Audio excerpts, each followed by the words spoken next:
നോമിനേഷനിൽ വന്നവർക്ക് സംസാരിക്കാനുള്ള ഒരു അവസരം, അവർക്ക് നോമിനേഷനിൽ വന്നിട്ട് എന്തിന് വോട്ട് ചെയ്യണം, എന്തിനിവിടെ പിടിച്ചു നിർത്തണം എന്നുള്ളതിനെ കുറിച്ച് സംസാരിക്കാനായിട്ട് അവിടെ അവസരം കൊടുത്തിരുന്നു ബിഗ് ബോസ്.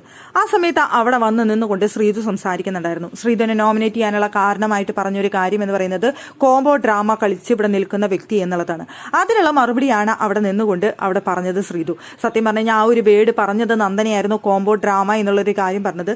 സത്യത്തിൽ നന്ദനയ്ക്ക് വയറ് നിറച്ച് കൊടുക്കുന്ന പോലെയാണ് തോന്നിയത്. നന്ദനയ്ക്ക് പിന്നെ ആ വിഷയത്തെക്കുറിച്ച് ചോദിക്കാനോ പറയാനോ ഒന്നും ഉണ്ടായിരുന്നില്ല. ഞാൻ അറിഞ്ഞിട്ടേ ഇല്ല, ഞാൻ അങ്ങനെ ഒരു കാര്യമേ പറഞ്ഞിട്ടില്ല എന്നുള്ള പോലെയാണ് നന്ദൻ അവിടെ ഇരുന്നിരുന്നത്.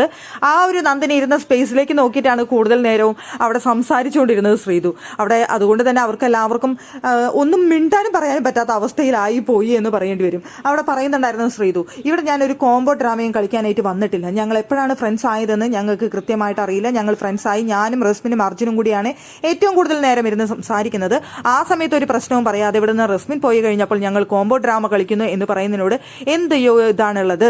ഇവിടെ എനിക്കിത് പറയുന്ന സമയത്ത് തോന്നുന്നത് ഇതേപോലെ കോംബോ ഉണ്ടാക്കാനായിട്ട്, ചിലപ്പോൾ ഇതേപോലെ ഫ്രണ്ട്സിന് ഉണ്ടാക്കാനായിട്ട് സാധിക്കാത്തതിന്റെ കുശുമ്പോ, അല്ലെങ്കിൽ ഇവിടെ കോംബോ ഉണ്ടാക്കാൻ പറ്റാത്തതിന്റെ വിഷമോ, അതിന് ട്രൈ ചെയ്തിട്ട് പറ്റാത്തത് കൊണ്ടോ, അങ്ങനെയൊക്കെയുള്ള അസൂയ കൊണ്ട് പറയുന്നതായിട്ടാണ് എനിക്ക് ഫീൽ ചെയ്യുന്നത്.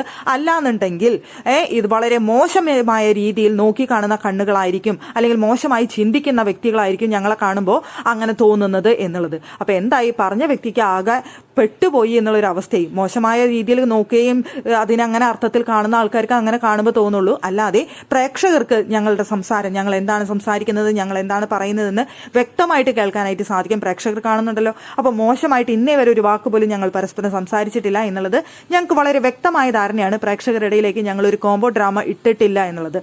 അപ്പൊ അവിടെ ചോദിക്കുന്നുണ്ടായിരുന്നു നോറ പറഞ്ഞത് ഇതാണ്, ഒരു കോംബോ എന്ന് പറഞ്ഞപ്പോൾ ഇത്രയും വിഷമമാണെന്നുണ്ടെങ്കിൽ പുറത്തിറങ്ങിയിട്ട് ജനങ്ങൾ വീണ്ടും ഇതുപോലെ കോംബോ എന്ന് പറഞ്ഞു കഴിഞ്ഞാൽ ശ്രീധുവിന് അത് ഒരുപാട് ഹേർട്ട് ചെയ്യില്ലേ എന്ന് ചോദിച്ചപ്പോൾ അവിടെ ശ്രീധു പറഞ്ഞു, കോംബോ എന്നുള്ള വേർഡല്ല എന്നെ വിഷമിപ്പിച്ചത്, കോംബോ ഡ്രാമ എന്നുള്ള വേർഡാണ് എന്നെ വിഷമിപ്പിച്ചത്. കോംബോ എന്ന് പറഞ്ഞു കഴിഞ്ഞാൽ എനിക്കിപ്പോൾ ഒന്നും വരാനില്ല, എനിക്കൊരു വിഷമവും തോന്നുന്നില്ല. ഡ്രാമ എന്നുള്ളൊരു വേർഡ് മാത്രമാണ് എന്നെ വിഷമിപ്പിച്ചത്, അല്ലാതെ എനിക്കൊരു പ്രശ്നവുമില്ല എന്ന് അവിടെ ശ്രീധു പറയുന്നുണ്ടായിരുന്നു.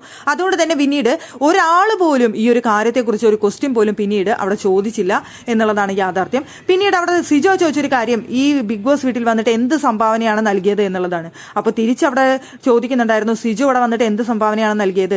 അവിടെ ഒരു കാര്യം കഴിഞ്ഞ് തിരിച്ചെത്തി എന്നല്ലാതെ ഇവിടെ വന്നിട്ട് അതിന് ശേഷമാണെങ്കിൽ പോലും സിജോ നൽകിയ സംഭാവന എന്താണെന്ന് എനിക്കറിയില്ല. അപ്പൊ പിന്നെ എനിക്കും പറയാനായിട്ട് എന്താണെന്ന് ചോദിച്ചു കഴിഞ്ഞാൽ എനിക്കും കൃത്യമായിട്ട് പറയാനറിയില്ല, അത് പറയേണ്ടത് പ്രേക്ഷകരാണ് എന്ന് അവിടെ ഉത്തരം പറഞ്ഞുകൊണ്ട് ശ്രീധോട് അവസാനിപ്പിക്കുന്നുണ്ടായിരുന്നു.